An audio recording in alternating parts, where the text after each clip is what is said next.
sur AutoZone Réunion pour l'essai de ce nouveau SUV compact italien, l'Alfa Romeo Tonale. Alors, il faut dire que la marque, le constructeur milanais, ne dispose pour l'instant que de 2 modèles. L'Alfa Romeo Giulia, berline tricorps, plus très populaire en Europe, voilà, malgré le fait que la Giulia soit un véhicule extrêmement efficace et magnifique. Ensuite, on a le SUV familial, le Stelvio, qui a fort à faire face au BMW X3, à l'Audi Q5. La solution pour Alfa Romeo, c'est de diversifier sa gamme par le bas. Et on attendait depuis un moment ce Tonale qui se positionne dans la catégorie C SUV, la catégorie la plus populaire en Europe. Alors, sa gestation a pris énormément de temps, même des années. Ça a été ralenti évidemment par la pandémie. Alors, ce véhicule est enfin arrivé à La Réunion. Le Tonale repose sur la plateforme FCA Small Wide qu'elle partage avec ses cousins américains, le Jeep Compass ou le nouveau Dodge Hornet. Par contre, au niveau du style, bien évidemment, c'est du 100% italien. On retrouve ce capot bombé, la petite calandre en triangle et en relief. On a un maillage au niveau de la calandre et du bouclier type nid d'abeille. Et puis on a cette signature lumineuse avec 3 faisceaux. Voilà, 100% LED, et ça nous rappelle une certaine Alfa Romeo SZ des années 80. Les spécialistes s'en rappelleront. De profil, pas mal de rondeur. On a une ceinture de caisse assez haute. Des touches de noir laqué, passage de roue, bas de caisse. Et aujourd'hui, comme on se retrouve dans cette version de lancement, la finition spéciale, on a automatiquement les jantes téléphone 20 pouces. Et à l'arrière, on retrouve la fameuse signature lumineuse en 3 parties, avec par contre un très beau bandeau lumineux.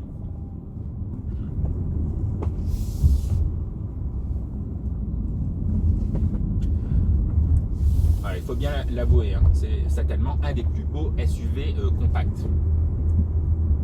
Voilà, ce véhicule n'est pas aussi sexy que le très sportif Stelvio,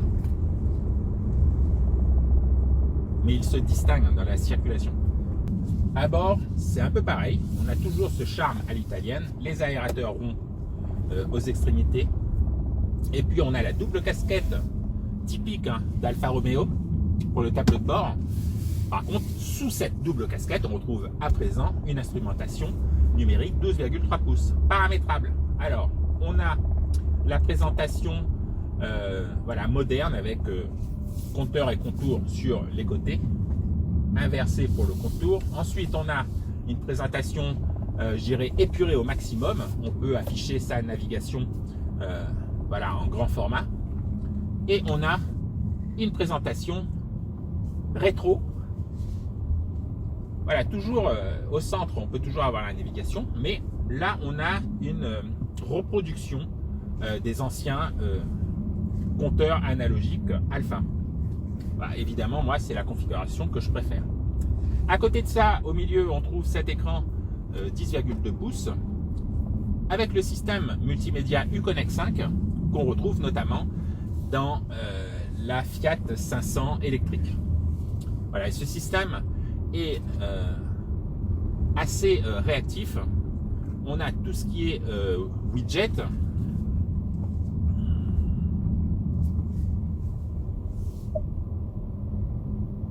Voilà, tout ce qui est menu. Il y en a un paquet. Ou alors les widgets qu'on peut paramétrer. Là, comme le véhicule est neuf, il n'y a pratiquement rien. On a également des raccourcis pour la climatisation. La climatisation qui sauvegarde quand même des commandes physiques. Ça, c'est pratique.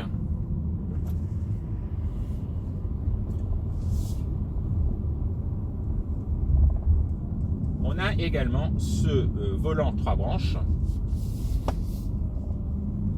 ergonomique avec le bouton Stop and Start. Et derrière ce volant, on retrouve les deux grandes palettes, type Ferrari ou Maserati. Ça, c'est vraiment très joli, bien fait. C'est des palettes fixes.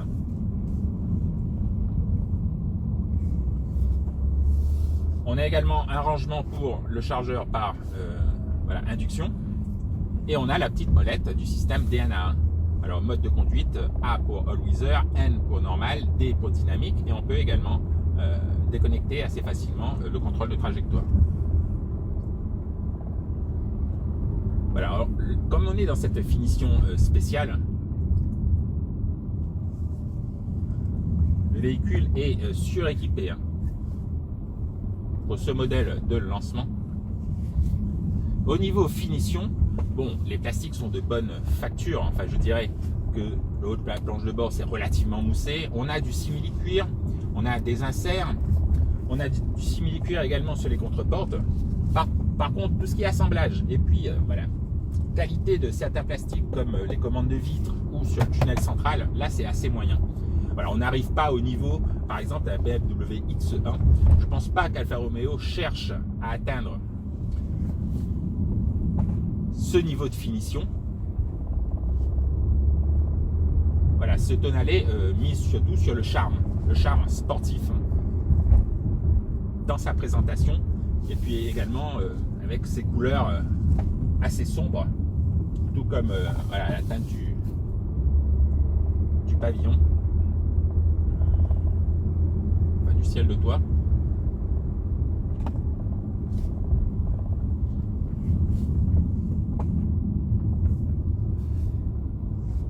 L'espace à l'arrière pour les jambes, là il n'y a pas grand chose à dire. Le coffre il cube 500 litres, c'est très très bien. Par contre, au niveau de la version hybride rechargeable, ça descendra véritablement jusqu'à 385 litres. Alors pareil, version de lancement, qu'une seule motorisation pour le moment à La Réunion. Le 1,5 litre turbo, mild hybride, 48 volts, de 130 chevaux. Ensuite arrivera le 1,5 litre turbo de 160 chevaux, toujours un mild hybride, et également une version hybride rechargeable, 1,3 litre de 280 chevaux, pour plus tard. Alors très clairement, avec cette version d'entrée de gamme 130 chevaux, cet Alfa Romeo n'a pas de prétention sportive. Ce bloc thermique 4 cylindres 1,5 litre turbo, il est associé à un petit moteur électrique de 20 chevaux et 55 Nm de couple. Alors ce moteur il est placé juste au niveau de la boîte TCD 7 rapports à double embrayage. Alors moi je dirais que c'est la gestion. On peut passer par exemple en mode dynamique, même si on n'est pas en montée. Alors quand on est en montée, je vous conseille automatiquement le mode dynamique parce que la gestion de cette boîte est assez étrange. Elle hésite beaucoup trop. Je pense que c'est l'entente entre le moteur thermique, le petit moteur électrique et cette boîte à double embrayage. Ils ne se comprennent absolument pas. Trop d'hésitation. Ça va sur le plat, sur national, mais dès qu'on est en montée, activez le mode dynamique. Ou alors, encore mieux, activez ensuite, mettez la boîte en mode séquentiel et activez les palettes. Voilà, pour une boîte à double embrayage, je m'attendais à quelque chose de beaucoup plus sportif.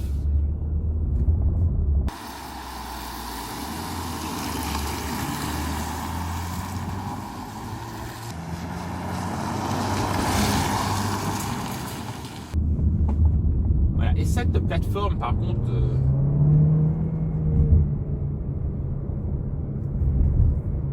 cette plateforme FCA Small Wide, elle a encore de très très beaux restes, parce qu'on sent qu'on a affaire à un châssis rigide, une caisse qui est bien tenue. Ça permet à Alfa de l'équiper de suspensions relativement souples. Alors comme on est équipé de jantes en 20 pouces, ça soulage énormément un côté confort. Je m'attendais à beaucoup plus de vibrations, pas du tout.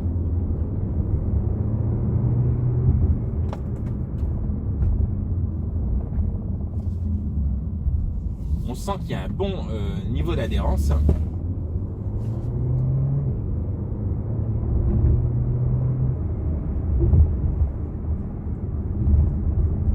Alors je suis sûr que si on l'équipe de jantes 38 pouces, ce sera encore plus agréable. Mais là, même avec les 20 pouces, je trouve que le confort est sauvegardé.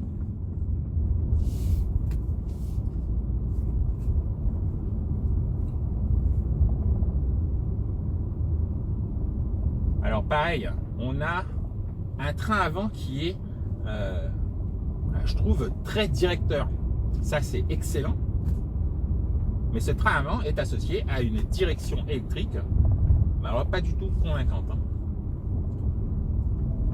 Déjà, en manœuvre, je trouve qu'il y a des réactions assez étranges.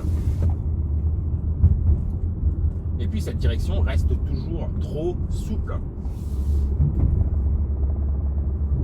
On n'a aucun feeling. Alors, ça n'empêchera pas à cet Alfa Romeo Tonale d'être relativement efficace.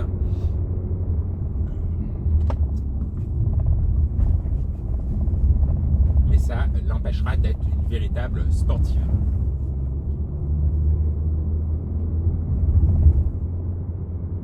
De toute façon, Alfa Romeo souhaite disposer d'un SUV compact agréable à vivre,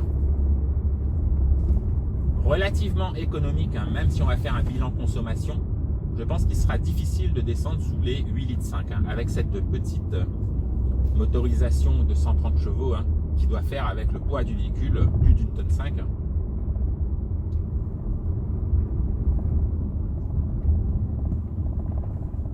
Voilà, puis après on a un véhicule qui est moderne, très bien équipé, et on aura des tarifs plus raisonnables, bien évidemment, que ses concurrentes allemandes.